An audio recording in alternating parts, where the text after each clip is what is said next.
Hello everyone. तो इस lecture में हम देखने वाले हैं राइट टू फ्रीडम, जो कि फंडामेंटल राइट का एक पार्ट है। आर्टिकल 19 से 22 कवर करेंगे, बहुत अच्छे से समझेंगे सारा प्रोविज़न, एक एक प्रोविज़न। तो आर्टिकल 19 देखते हैं। आर्टिकल 19 क्या कहता है? तो protection of certain rights regarding freedom. किस किस टाइप का फ्रीडम? तो all citizen have the right to freedom of speech and expression, to assemble peacefully and without arms, to form associations or union and cooperative society, to move freely throughout the territory of India, to reside and settle in any part of the territory of India।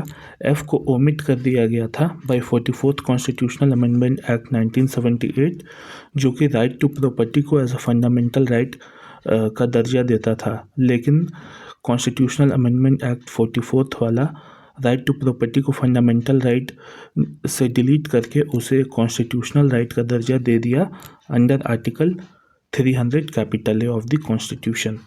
और 19 clause 1 sub clause जी क्या बोलता है? To practice any profession और to carry any occupation, trade और business. ठीक है, अब ये सारे को एक एक करके नेक्स्ट स्लाइड में समझते हैं। तो शुरू करते हैं। तो article 19 clause 1 sub clause A freedom of speech and expression के बारे में बोलता है, जिसमें कि फ्रीडम ऑफ प्रेस आता है। लेकिन फ्रीडम ऑफ प्रेस जो है वो इंडियन कॉन्स्टिट्यूशन में एक्सप्लिसिटली मेंशन नहीं है। मतलब कि ये जो लाइन है फ्रीडम ऑफ प्रेस, ये directly 19 clause 1 sub clause A में लिखा हुआ नहीं है, लेकिन ये इम्प्लिसिट है इंडियन कॉन्स्टिट्यूशन में। फ्रीडम ऑफ प्रेस है इंडिया में, लेकिन यूएसए में क्या है? फ्रीडम ऑफ प्रेस उनके कॉन्स्टिट्यूशन में लिखा हुआ है। ठीक है। Propagate one's view right against tapping of telephonic conversation, मतलब स्टेट जो है वो आपका ये कॉन्वर्सेशन, आपका टेलीफोनिक कॉन्वर्सेशन को टैप नहीं कर सकता है। Right against bandh, right to demonstration but not strike. तो राइट टू स्ट्राइक आपका फंडामेंटल राइट नहीं है under 19 clause 1 sub clause A, बल्कि राइट टू स्ट्राइक जो है आपका वो लीगल राइट है। ठीक है। Right to silence, right to remain silent भी आपका फंडामेंटल राइट है। अगर right to freedom of speech and expression है तो आपको ये भी राइट है कि आप चुप रह सकते हैं। ठीक है। Right to strike statutory right है, ना कि कॉन्स्टिट्यूशनल राइट। ठीक है। राइट टू स्ट्राइक जो है वो स्टैट्यूटरी राइट किस एक्ट में है? तो ट्रेड यूनियन एक्ट ऑफ 1926 में। ठीक है, ये भी पॉइंट याद रखिएगा। अब ग्राउंड ऑफ रीजनेबल रिस्ट्रिक्शन देखते हैं। तो ये जो आर्टिकल 19 है ना, ये तो certain rights, freedom of right आपको देता है, लेकिन सम रीजनेबल ग्राउंड भी लगाता है। ये एब्सोल्यूट फंडामेंटल राइट नहीं है। आप हमेशा अपना स्पीच और एक्सप्रेशन को एज अ एब्सोल्यूट वे में यूज़ नहीं कर सकते हैं। क्यों नहीं कर सकते हैं? क्योंकि अगर आपको ये राइट दे दिया जाए कि आप कुछ भी बोल सकते हैं, कुछ भी लिख सकते हैं, by any means of, by word, by publishing anything, by writing any book, तो उस तरह से फिर प्रॉब्लम हो जाएगा। क्यों? क्योंकि हम रहते हैं इंडिया में, और इंडिया का एक सॉवरेनिटी है और इंटेग्रिटी है। आप इंडिया के खिलाफ कुछ नहीं बोल सकते हैं, आप देश तोड़ो नारे नहीं लगा सकते हैं, ये सब बिल्कुल बैंड है। तो रीजनेबल रेस्ट्रिक्शन जो है वो आर्टिकल 19 क्लॉज 2 में दिया हुआ है। ठीक है। तो कितना टाइप का रीजनेबल रेस्ट्रिक्शन होता है? तो यहाँ गिन लीजिए, 1 2 3 4 5 6 7 8, 8 तरीके का रीजनेबल रेस्ट्रिक्शन होता है, जिसमें से 4 जो है वो ओरिजिनल कॉन्स्टिट्यूशन में था, लेकिन जो 4 रीजनेबल रिस्ट्रिक्शन है उसे बाय अमेंडमेंट ऐड किया गया है। तो कौन कौन सा बाय अमेंडमेंट एक्ट ऐड किया गया है? तो friendly relation with foreign state, public order और incitement to an offence first amendment act 1951 से ऐड किया गया है। और sovereignty and integrity of India जो है वो आर्टिकल 16th अमेंडमेंट एक्ट 1963 से ऐड किया गया है। बाकी जो सिक्योरिटी ऑफ स्टेट है, डिसेंसी और मोरालिटी, कंटेम्प्ट ऑफ कोर्ट और डिफर्मेशन, ये पहले से रीजनेबल रेस्ट्रिक्शन में था। ठीक है, अंडर आर्टिकल 19 क्लॉज 2। तो देखिए, ये सारा ही article 19 clause 1 sub clause A का रीजनेबल रेस्ट्रिक्शन है। ठीक है। मतलब आप अपना right to freedom of speech and expression use कर सकते हैं, लेकिन आप सॉवरेनिटी और इंटेग्रिटी ऑफ इंडिया के खिलाफ नहीं बोल सकते हैं, देश तोड़ो नारे नहीं लगा सकते हैं। सिक्योरिटी ऑफ स्टेट के अगेंस्ट भी आप नहीं बोल सकते हैं। अगर ये कोई क्लासिफाइड इंफॉर्मेशन स्टेट के सिक्योरिटी के अगेंस्ट जा रहा है और वो आपके हाथ लग गया, तो आप उसे पब्लिक में भी नहीं छाप सकते हैं, ना बोल सकते हैं, आप पे एक्शन ले लिया जाएगा। Friendly relation with foreign state, किसी फॉरेन कंट्री का डेलीगेट आया हुआ है, उसके अगेंस्ट आप कुछ भी नहीं छाप सकते हैं, कुछ भी नहीं बोल सकते हैं, वैसे हमारा फॉरेन रिलेशन दूसरे कंट्री के साथ ख़राब होगा। ठीक है, ये सब हम रीजनेबल ग्राउंड ऑफ रेस्ट्रिक्शन आगे देखते हैं, आगे समझते हैं। Article 19 clause 1 sub clause B, assemble peacefully without arms. इसका क्या मतलब है? तो आपके पास राइट है टू होल्ड पब्लिक मीटिंग्स, आप पब्लिक मीटिंग कर सकते हैं, डेमोन्स्ट्रेशन कर सकते हैं, लेकिन स्ट्राइक नहीं कर सकते हैं। ध्यान रखना है, right to strike is not a fundamental right but a statutory right. ठीक है, लेकिन सिर्फ ये जो है राइट टू पीसफुल असेंबली, ये सिर्फ आप पब्लिक लैंड पे ही कर सकते हैं। ठीक है, मान लीजिए कोई पब्लिक पार्क में कर दिया, पब्लिक प्लेग्राउंड में कर दिया, आप किसी प्राइवेट इंसान के ज़मीन पे या प्राइवेट इंसान के प्रॉपर्टी पे आप असेंबली नहीं कर सकते हैं। ठीक है, ग्राउंड ऑफ रीजनेबल रिस्ट्रिक्शन क्या है? तो sovereignty and integrity of India and public order. आपको अगर पीसफुल मीटिंग करना है, पब्लिक गैदरिंग करना है, तो पब्लिक ऑर्डर का ख्याल रखना है, पब्लिक ऑर्डर डिस्टर्ब नहीं करना है। तो दो ग्राउंड ऑफ रेस्ट्रिक्शन है article 19 clause 1 sub clause B के। कौन कौन सा? तो पहला है सॉवरेनिटी और इंटेग्रिटी ऑफ इंडिया के अगेंस्ट आप नहीं कर सकते हैं, और पब्लिक ऑर्डर भी डिस्टर्ब नहीं होना चाहिए। आप ऐसा कोई ये मीटिंग अरेंज नहीं कर सकते हैं जिसमें इंडिया के अगेंस्ट आप काम कर रहे हो, टेररिज्म एक्टिविटी के लिए आप रिक्रूटमेंट कर रहे हैं इंडिया में कि इंडिया में टेररिस्ट एक्टिविटी करेंगे हम, तो वैसा असेंबली आप नहीं कर सकते हैं। ठीक है, article 19 clause 1 sub clause C, form association और यूनियन और कोऑपरेटिव सोसाइटी। तो कोऑपरेटिव सोसाइटी को पार्ट 9B में 97th कॉन्स्टिट्यूशनल अमेंडमेंट एक्ट 2011 के थ्रू ऐड कर दिया गया, पार्ट 9B में, ध्यान रखिएगा।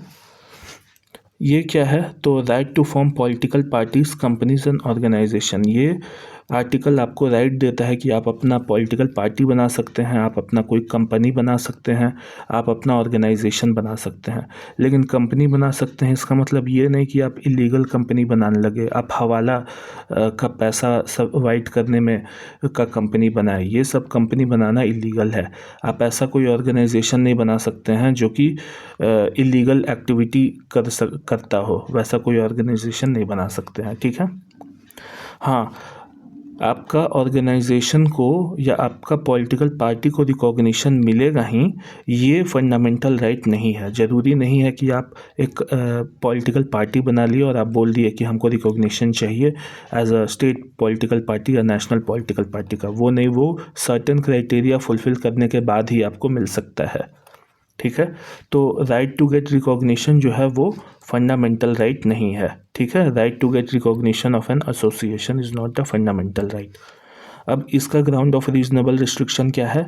तो वही सॉवरेनिटी और इंटेग्रिटी ऑफ इंडिया के अगेंस्ट आप कोई भी ऑर्गेनाइजेशन नहीं बना सकते हैं, पब्लिक ऑर्डर डिस्टर्ब हो वैसा भी कोई एसोसिएशन आप नहीं फॉर्म कर सकते हैं, या पब्लिक मोरालिटी ब्रीच हो या मोरालिटी के अगेंस्ट जाए वैसा भी कोई आप यूनियन, एसोसिएशन या कोऑपरेटिव सोसाइटी नहीं बना सकते।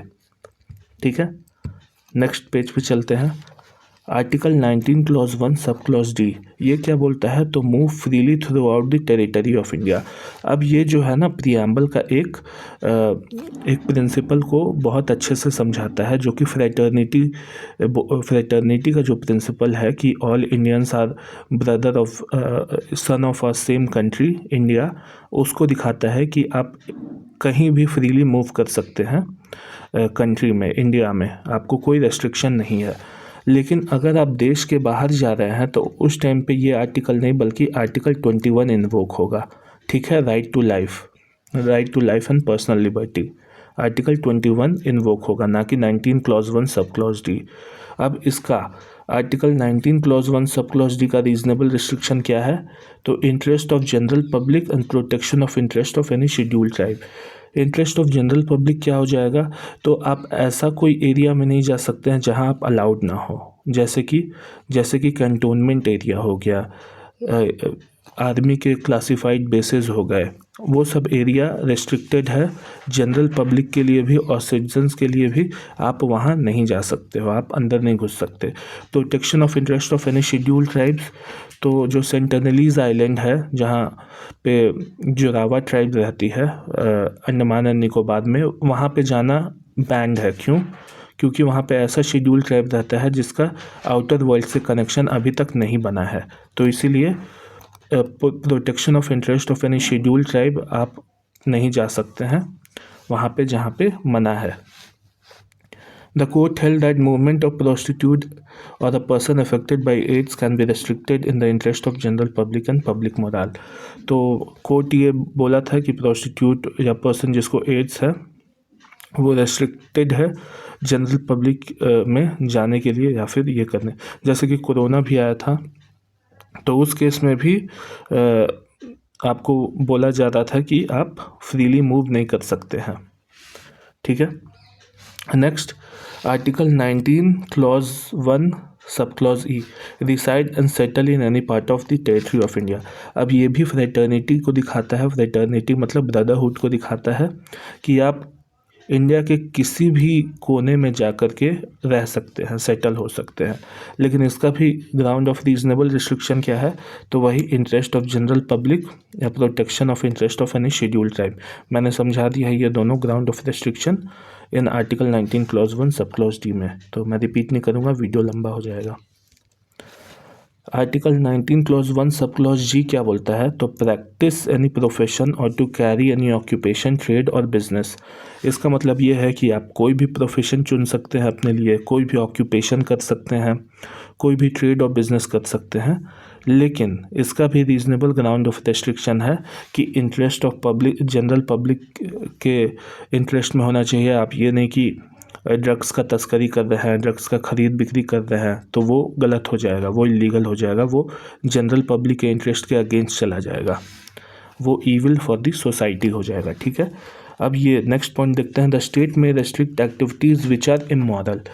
इमोरल ट्रैफिकिंग इन वुमेन और चिल्ड्रन, ये बिल्कुल इमोरल है सोसाइटी के लिए, डेंजरस है, जैसे हार्मफुल ड्रग्स और एक्सप्लोजिव का ट्रेड या बिजनेस, ये भी गलत हो जाएगा।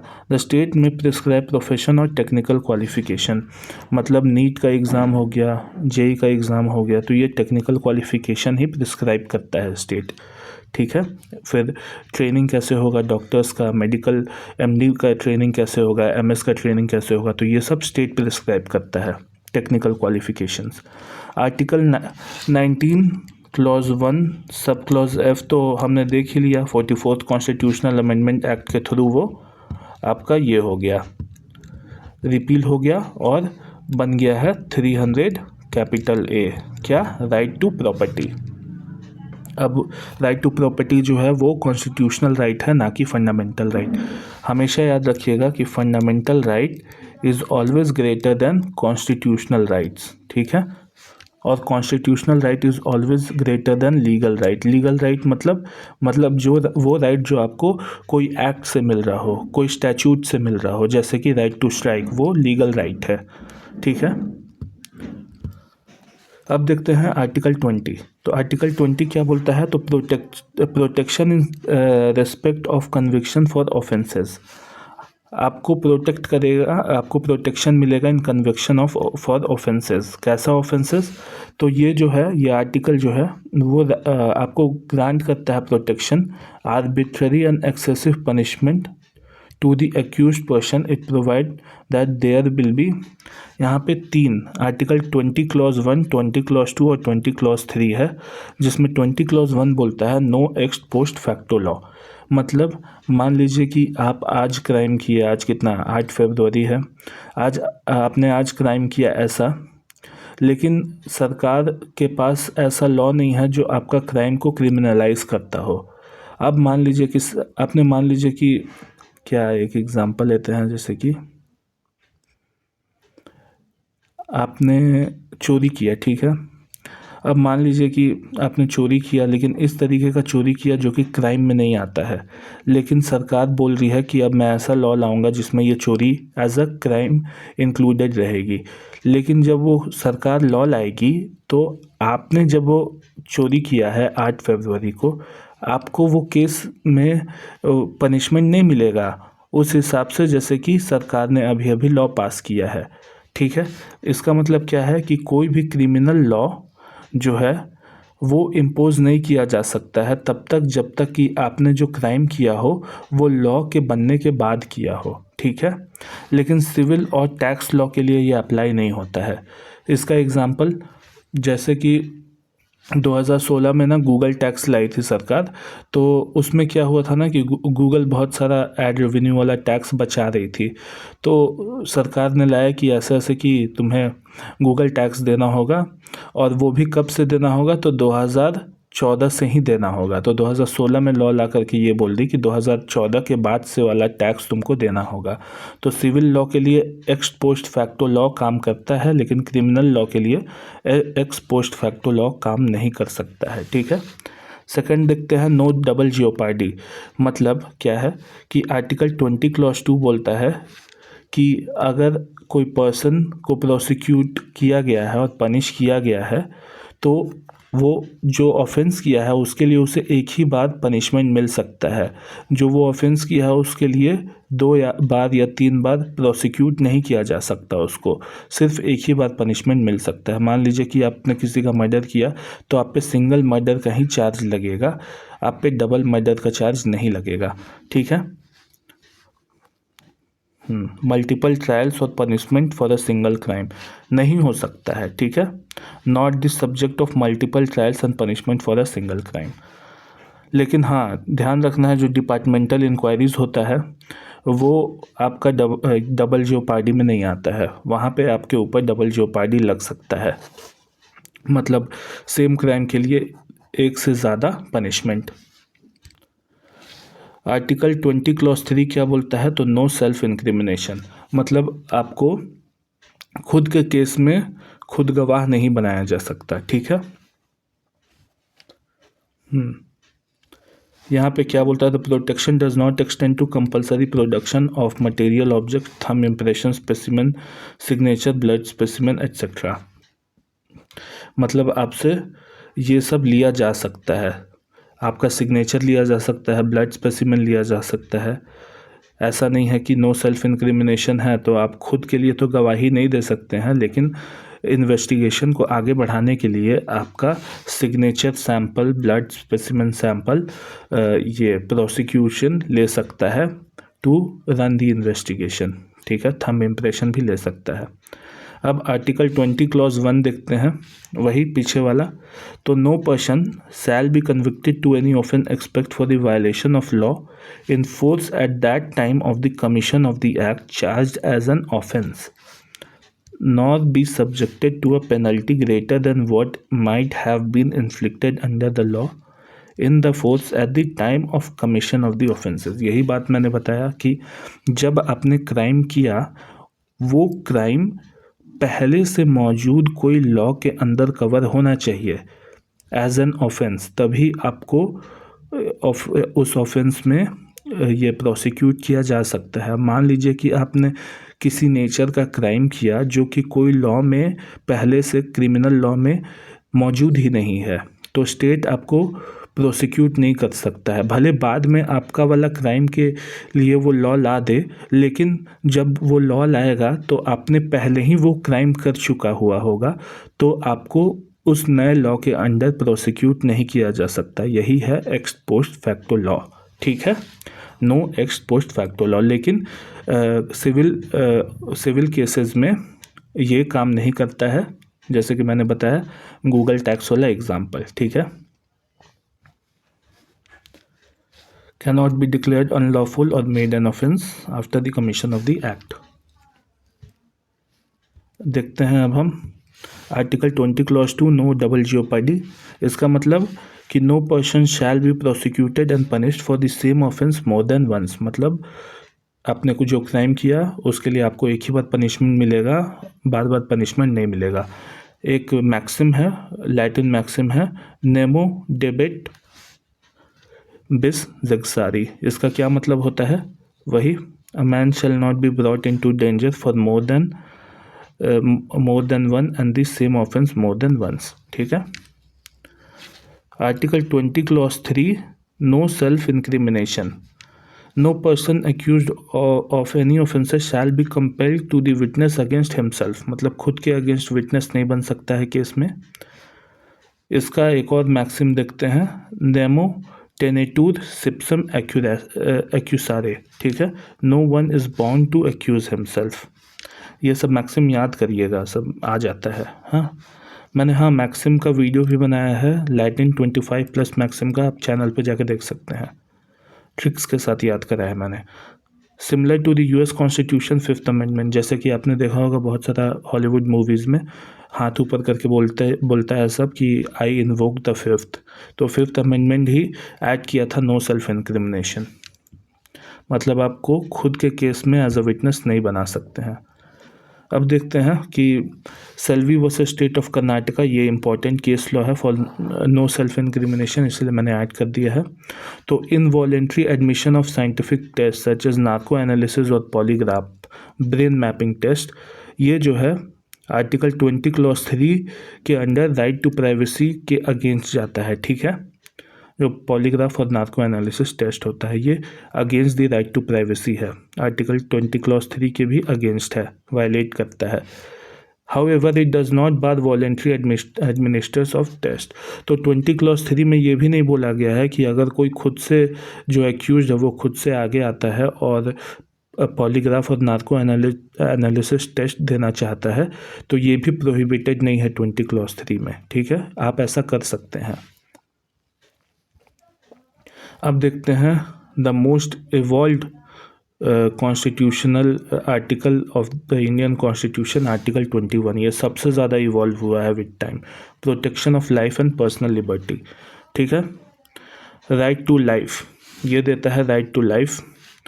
तो no person shall be deprived of his of life और personal liberty except according to the procedure established by law. ये कॉन्स्टिट्यूशन का ओरिजिनल स्टेटमेंट है, प्रोसीजर स्टैब्लिश्ड बाय लॉ। हम अभी आगे देखने वाले हैं one of the most asked question, procedure established by law and due process of law, because ये बहुत ही ज़्यादा कन्फ्यूजिंग होता है और मैक्सिमम नंबर ऑफ टीचर्स जो है इसे गलत तरीके से पढ़ा भी देते हैं। आज इसका कॉन्सेप्ट आपको बिल्कुल क्लियर हो जाएगा। लाइफ जो है, protection of life and personal liberty में लाइफ सिर्फ फिजिकल एक्ट ऑफ ब्रीथिंग नहीं है। आप सिर्फ ज़िंदा हो इसका मतलब ये नहीं कि आप ज़िंदा हो, आप विद डिग्निटी ज़िंदा हो। ठीक है, life is not merely the physical act of breathing. आप बिल्कुल डिग्निफाइड वे में ज़िंदा हो, आप अपना लाइफ अच्छे से जी रहे हो, इसे protection of life and personal liberty कहते हैं।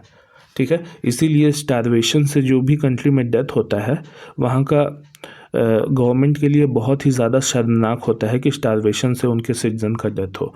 इसीलिए नेशनल फूड सिक्योरिटी एक्ट आया इंडिया में 2013, जिसमें कि सबको ये बफर स्टॉक के तहत 5 किलो अनाज दिया जाता है अंत्योदय अन्न योजना के तहत। तो ये भी राइट टू लाइफ से ही इवॉल्व हुआ है।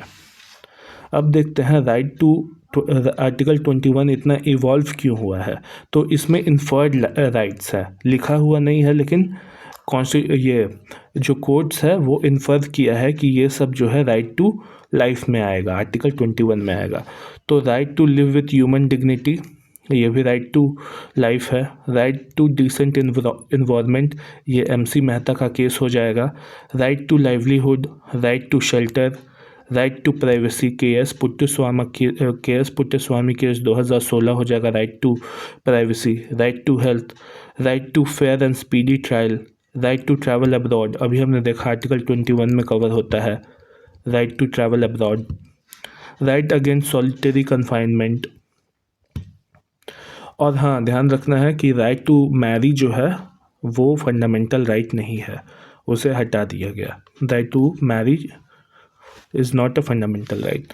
Significance of article 21, what makes distinction between constitution state and police state. तो आर्टिकल 21 सिंपली ये दिखाता है, सिग्निफिकेंस है कि डिफरेंस होता है कॉन्स्टिट्यूशनल स्टेट में और पुलिस स्टेट में। पुलिस स्टेट में क्या है कि मार्शल लॉ लग गया, अब पुलिस के पास पावर होता है कि वो अपने सिटीजन पे ही गोली चला सकती है, मार सकती है, उनका जान ले सकती है, उन्हें प्रोसिक्यूट नहीं किया जाएगा। लेकिन कॉन्स्टिट्यूशनल स्टेट ऐसा नहीं है, आपका लाइफ इतना इम्पोर्टेंट है कि कोई भी पुलिस आर्बिट्ररीली आपका जान नहीं ले सकती। इसीलिए कस्टोडियल डेथ में जब इंक्वायरी बैठता है तो पुलिस वाला सब जो भी जिनके जो एक्यूज होते हैं कि कस्टोडियल डेथ इनके अंडर हुआ है तो उन्हें सस्पेंड किया जाता है सबसे पहले, उसके बाद डिपार्टमेंटल इंक्वायरी, फिर जुडिशियल इंक्वायरी चलता है। तो बहुत ही सिग्निफिकेंस है आर्टिकल 21 का इंडियन कॉन्स्टिट्यूशन में। ये बैकबोन है part 3 and part 4 of the constitution. ठीक है, अब देखते हैं the most miss interpreted topic of the polity and article 21, procedure established bye law. ये क्या बोलता है कि पहले तो एक लॉ होना चाहिए जो justifying interference with the people's life and personal liberty. ठीक है, मान लीजिए कि कोई लॉ बना, आर्टिकल ये इंफॉर्मेशन टेक्नोलॉजी एक्ट का आर्टिकल ये सेक्शन 66A ले लीजिए, जो कि श्रेया सिंगल केस से रिलेटेड है। इसमें क्या था कि ये लॉ बनाया तो सही प्रोसेस से गया था, मतलब पार्लियामेंट ने बनाया था, प्रोसीजर फॉलो किया गया था इसे बनाने में, मतलब कि पार्लियामेंट के पास ये अथॉरिटी था कि इंफॉर्मेशन टेक्नोलॉजी एक्ट बना सकता है, लोकसभा से पास हुआ, राज्यसभा से पास हुआ, प्रेसिडेंट ने असेंट भी दे दिया। ठीक है, प्रोसीजर मतलब फॉलो हुआ था, स्ट्रिक्टली फॉलोड। और ये वैलिड लॉ है कि नहीं ये बाद में देखा जाएगा, पहले देखा जाएगा कि एक लॉ है, वो लॉ जो है पर्सनल लाइफ और पर्सनल लिबर्टी में इंटरफेरेंस कर रहा है लोगों का, लेकिन बाद में देखा जाएगा कि वैलिड लॉ है कि नहीं, मतलब कि सही वे में प्रोसीजर फॉलो करके पास किया गया है कि नहीं, पार्लियामेंट ने पास किया है तो पार्लियामेंट के पास अथॉरिटी था कि नहीं ये इस टॉपिक पे लॉ पास करने का, मतलब कि यूनियन लिस्ट का सब्जेक्ट फॉलो किया गया है कि नहीं, ये देख लिया गया। अब तीसरा देखा जाएगा कि procedure laid down by the law should been strictly followed. ठीक है, अब जो है कि लॉ में जो भी प्रोविज़न लिखा हुआ है वो स्ट्रिक्टली फॉलो हुआ है कि नहीं वो देखा जाएगा। जब ये 3 कंडीशन सेटिस्फाई हो जाएगा तो भले ही लॉ आर्बिट्ररी हो, भले ही लॉ एम्बिगुअस हो, अगर आपको जेल में डाल दिया गया है तो भी कोर्ट कुछ नहीं कर सकता है इस केस में। ठीक है, क्यों? क्योंकि लेजिस्लेचर ने ये लॉ पास किया है, ये लॉ वैलिड लॉ है। वैलिड है या नहीं ये तो बाद में देखा जाएगा, लेकिन सही प्रोसीजर फॉलो करके पास किया गया है तो इसे वैलिड ही माना जाएगा, भले ही ये वैलिड ना हो, भले ही ये एम्बिगुअस हो, भले ही आर्बिट्ररी हो। लेकिन पार्लियामेंट के पास सब्जेक्ट मैटर था, पार्लियामेंट के पास पावर था इस सब्जेक्ट पे पास करने के लिए लॉ, तो पार्लियामेंट ने पास किया, लेकिन कोर्ट इसमें कुछ नहीं कर सकता है। मतलब कोर्ट सिर्फ आपको प्रोटेक्ट करेगा एग्जीक्यूटिव डिसीजन से, ना कि लेजिस्लेटिव आर्बिट्रेरीनेस से। लेजिस्लेचर कैसा भी लॉ पास कर दे, कोर्ट कुछ नहीं कर सकता है इन प्रोसीजर एस्टैब्लिश्ड बाय लॉ। ठीक है, लेकिन ये तो गलत हो जाएगा। क्यों गलत होगा? क्योंकि अगर कोर्ट कल को पास कर दे कि LGBTQ कम्युनिटी का लोगों को जहाँ भी देखा जाएगा वहाँ उन्हें उठा के जेल में बंद कर दिया जाएगा, तो ये तो गलत लॉ है। लेकिन अब लेजिस्लेचर पास किया है तो कोर्ट इस मामले में कुछ कर नहीं सकता है। क्योंकि procedure established by law follow हुआ है, वैलिड लॉ है, पार्लियामेंट बना सकता है ऐसा लॉ, लेकिन है तो गलत। तो अब यही लेजिस्लेचर का गलती को कोर्ट स्ट्रक डाउन कैसे करेगा भाई? तो ड्यू प्रोसेस ऑफ लॉ में। ठीक है, ड्यू प्रोसेस ऑफ लॉ में आर्बिट्ररी एक्शन ऑफ लेजिस्लेचर और आर्बिट्ररी एक्शन ऑफ स्टेट दोनों के ऊपर कार्रवाई कर सकता है कोर्ट। लेकिन प्रोसीजर एस्टैब्लिश्ड बाय लॉ में बस कोर्ट को देखना था कि प्रोसीजर सही फॉलो हुआ है कि नहीं, वैलिड लॉ है कि नहीं। अब भले ही लॉ कैसा भी हो, कोर्ट उस मामले में कुछ नहीं कर सकता है। कोर्ट बस आर्बिट्ररी एक्शन ऑफ ये एग्जीक्यूटिव पे ही अपना ये सुनवाई कर सकता है। लेकिन ड्यू प्रोसेस ऑफ लॉ में प्रोटेक्शन अगर executive as well as legislature, अब अगर लेजिस्लेचर गलत लॉ बनाता है तो कोर्ट जो है उसे स्ट्राइक डाउन कर सकता है कि ये गलत लॉ है, ये इनवैलिड है, ये लागू नहीं होगा। तो इवोल्यूशन कैसे हुआ from procedure establish to due process of law. A.K. Gopalan case versus state of Madras 1950 में कोर्ट ने बोला था कि no protection against the legislature. ठीक है, अगर लेजिस्लेचर एम्बिगुअस लॉ बनाता है, आर्बिट्रेरी लॉ बनाता है, तो कोर्ट आपको नहीं बचा सकता है। लेकिन ADM जबलपुर वर्सेस शिवकांत शुक्ला 1976 में procedure established by law follow हुआ था। इसमें क्या, तो आपका ये due process of law follow हुआ था, सॉरी ये ड्यू प्रोसेस ऑफ लॉ होगा। यहाँ protection against executive as well as legislature. Maneka Gandhi case देखते हैं वर्सेस यूनियन ऑफ इंडिया 1978। तो law has to be reasonable which is an essence of equality under article 14। ठीक है, लॉ रीजनेबल होना चाहिए। इससे पहले जो ADM जबलपुर केस हुआ था उसमें भी कोर्ट ने यही कहा था, the procedure must be right, just and fair. ठीक है, अब यहाँ पे प्रोसीजर 3 प्रिंसिपल ले डाउन किया गया था। ठीक है, to confirm principle of natural justice, audi alteram partem, मतलब hear the other side too. मान लीजिए आपने किसी पे केस कर दिया, अब जिस पे आपने, मान लीजिए आपने B पे केस किया है, तो अब B का भी दलील जो है वो कोर्ट सुनेगा। ये नहीं कि सिर्फ आपका ही दलील सुन के B को जेल में डाल दिया जाए कि हाँ तुमने ये क्राइम किया है। B को भी पूरी सुनवाई का मौका मिलेगा। उससे बोलते हैं principal of natural justice, audi alteram partum. अब 3 जो सेंटेंसेस है जो रीट्रेट किया था ये सुप्रीम कोर्ट ने, वो क्या किया था, nobody shall be sentence without being heard. Audi alteram partem में भी यही है, किसी को भी सेंटेंस नहीं दिया जाएगा विदाउट बीइंग हर्ड, मतलब आपको बोलने का मौका मिलेगा। No person shall be judged for his own case. आपने B पे केस किया, B के पिताजी ही कोर्ट में बैठे हुए हैं, वही आपका केस देख रहे हैं, तो ऐसे तो प्रिंसिपल ऑफ नेचुरल जस्टिस का हनन हो जाएगा। तो नो पर्सन शैल बी जज ऑफ हिज ओन केस। तीसरा हो जाएगा the authority act shall act bona fide, मतलब जो अथॉरिटी, जो प्रोसिक्यूशन या जो पुलिस आपका केस देख रही है वो बिल्कुल राइट नेचर में है, गुड फेथ में है। ये नहीं कि आपको फंसाने के लिए वो जानबूझ के झूठा एविडेंस प्लांट कर रहे हैं, ऐसा नहीं होना चाहिए। ठीक है, मतलब राइट फेथ होना चाहिए विथ ऑनेस्ट इंटेंट, गलत तरीके से ना फंसाया जाए आपको। ये देखते हैं, तो central inland water transport corporation versus Brojonath Ganguly 1984, principle of natural justice are found in article 14 of the constitution, इसमें ये बोला था। और राइट टू आर्बिट्रेरीनेस जो है वो भी आपका इसके अंडर आता है। ठीक है, अब देखते हैं राइट टू डाई का कैसे कैसे इवोल्यूशन हुआ, क्योंकि हम लोग देख रहे हैं आर्टिकल 21, तो राइट टू डाई भी आर्टिकल 21 के अंडर ही आता है।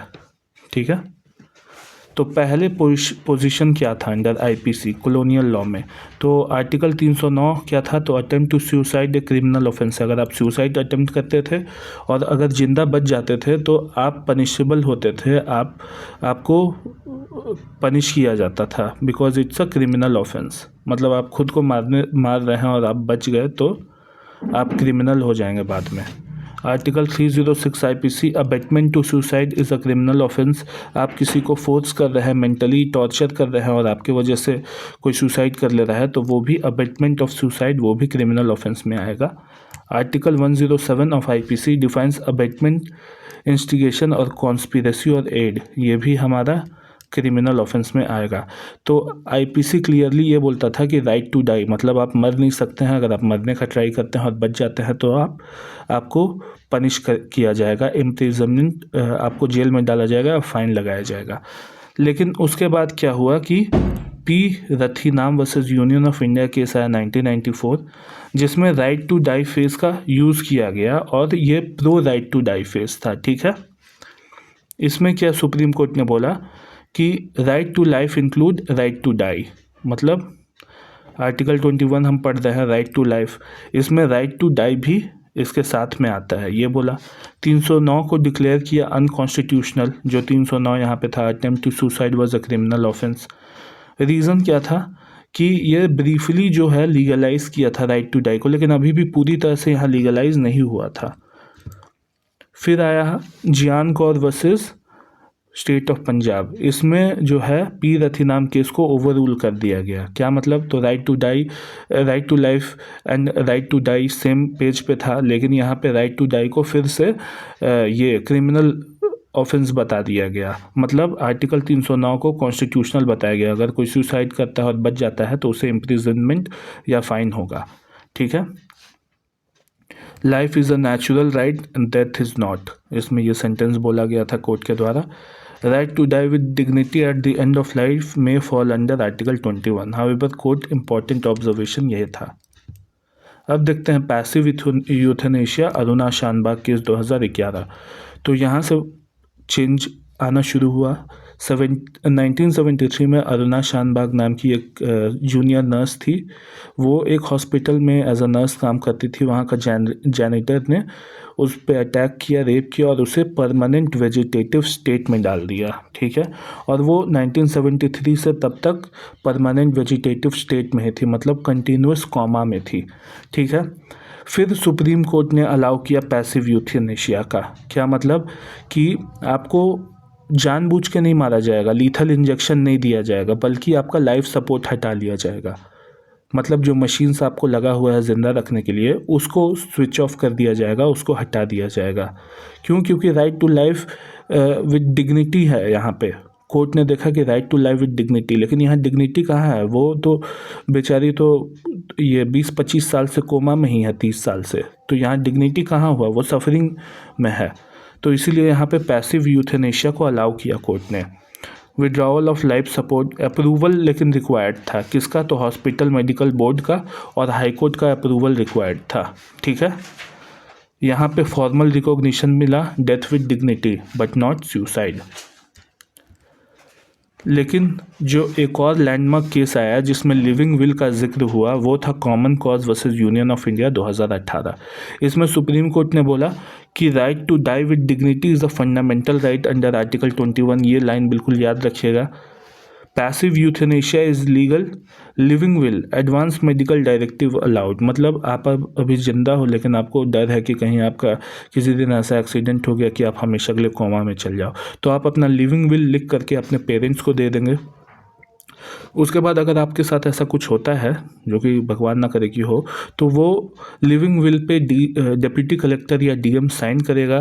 फिर उसके बाद वो लिविंग विल जो है वो प्राइमरी मेडिकल बोर्ड, जो कि 3 डॉक्टर 5+ ईयर का एक्सपीरियंस रखते हैं, उनसे आपको ये परमिशन लेना होगा।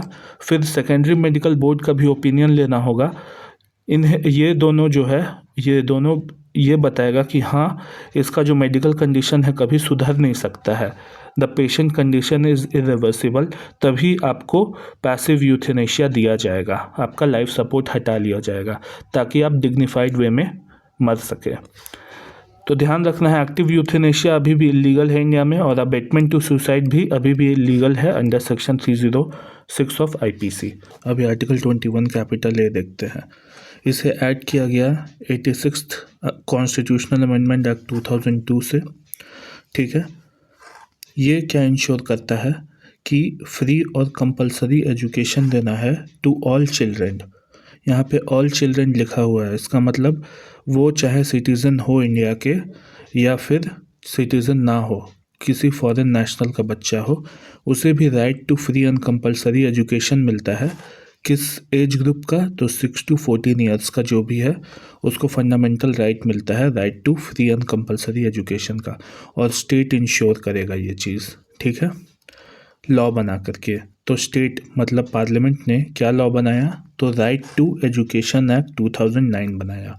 ठीक है। जो कि फ्री एंड कंपलसरी एजुकेशन देने का बात करता है to the elementary level of education free देने का बात करता है 6 to 14 ईयर्स ऑफ एज के बच्चों को। ठीक है। और जिसमें कि एसेंशियल नॉर्म्स और स्टैंडर्ड्स भी देने होंगे सरकार को। तो राइट टू एजुकेशन एक्ट 2009 में ये भी प्रोविज़न है कि नो डिटेंशन पॉलिसी होगा क्लास 8 तक के बच्चों के लिए। क्योंकि स्टेट ये इंश्योर करना चाहता है कि ड्रॉप आउट रेट कम हो। अगर बच्चों को फेल कर देंगे आप, सेम क्लास में रखेंगे वापस से, तो टेंडेंसी होता है कि बच्चे स्कूल आना बंद कर देंगे, पेरेंट्स बच्चों का नाम कटा देंगे कि ये पढ़ता नहीं है। तो ऐसा नो डिटेंशन पॉलिसी भी इस एक्ट में दिया हुआ है। ऐसे ही बहुत सारा प्रोविज़न है, हम किसी सेपरेट वीडियो में राइट टू एजुकेशन एक्ट 2009 को डिटेल में देखेंगे। बस ये लॉ बनाया है to ensure elementary education from children 6 to 14 years of age. ठीक है, और ये ऑल चिल्ड्रेन को है, ना कि सिर्फ citizen of India, childrens of citizen of India के लिए नहीं है सिर्फ, बल्कि all children.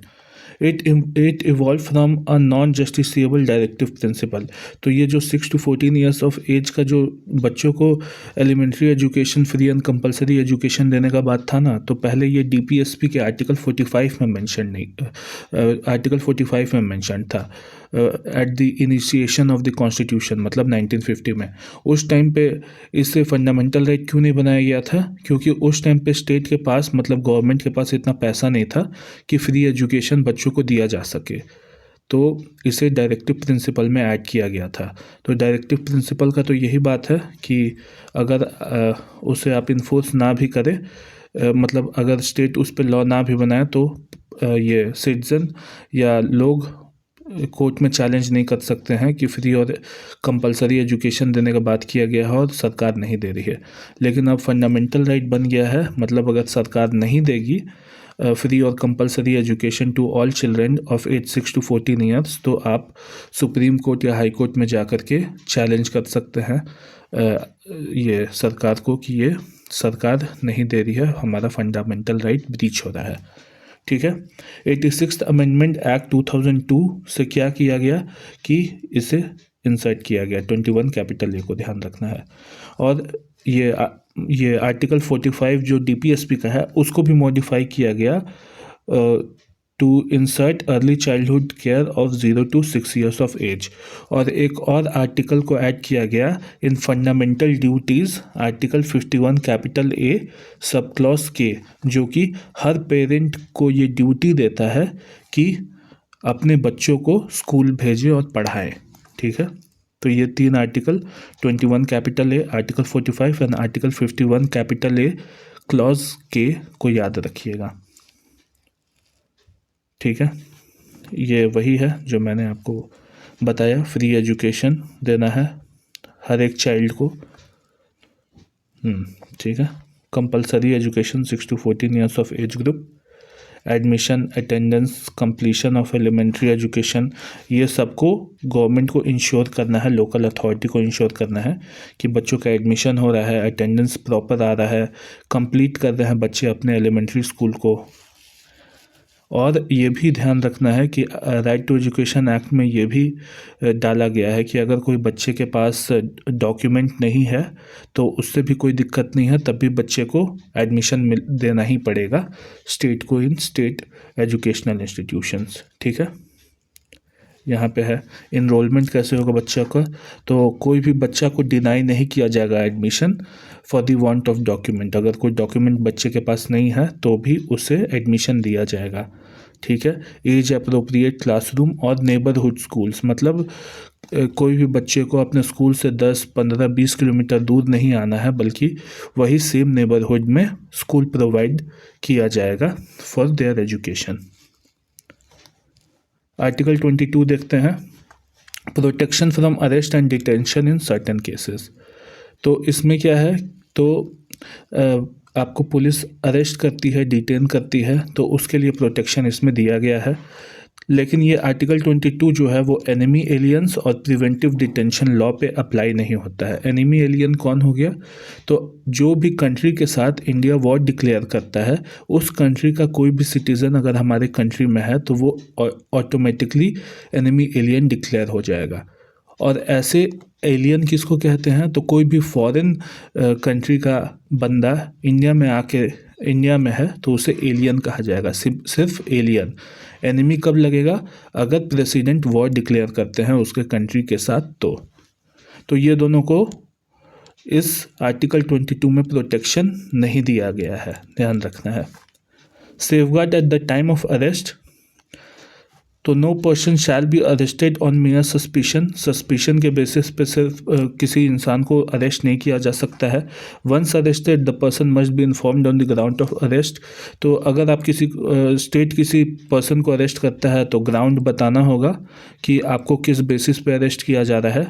The arrested person must be produce to nearest magistrate within 24 hour, तो 24 घंटे के अंदर अंदर मजिस्ट्रेट के सामने आपको पेश करना होगा पुलिस को। इसीलिए मैक्सिमम जो ये अरेस्ट और डिटेंशन होता है ना, वो फ्राइडे को होता है, फ्राइडे को रात को, ताकि सैटरडे और संडे छुट्टी हो तो पुलिस रिमांड में रहे एक्यूज्ड, तो उससे अच्छे से पूछताछ किया जा सके इन्वेस्टिगेशन के लिए, ठीक है, और कोर्ट में प्रोड्यूस ना किया जा सके। कस्टडी टाइप 2 टाइप का होता है, एक पुलिस कस्टडी, एक जुडिशियल कस्टडी।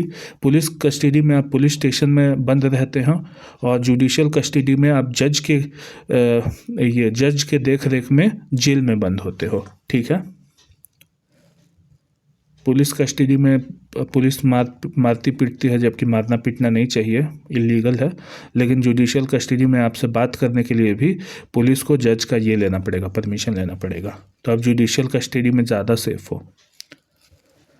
वुमेन को कब अरेस्ट नहीं किया जा सकता है? तो वुमेन को सनराइज़ के पहले और आफ्टर सनसेट अरेस्ट नहीं किया जा सकता है, ठीक है, लेकिन कभी कभी किया जा सकता है। कब? जब वो फ्लाइट रिस्क पे हो, देश छोड़ के भागने का तैयारी कर रही हो, या एविडेंस को टैम्पर करने का डर हो कि एविडेंस को टैम्पर किया जाएगा या विटनेस को धमकाया जाएगा, तो उस केस में वुमेन को भी अरेस्ट किया जा सकता है। एक प्रिंसिपल है, jail is an exception, bail is a norm.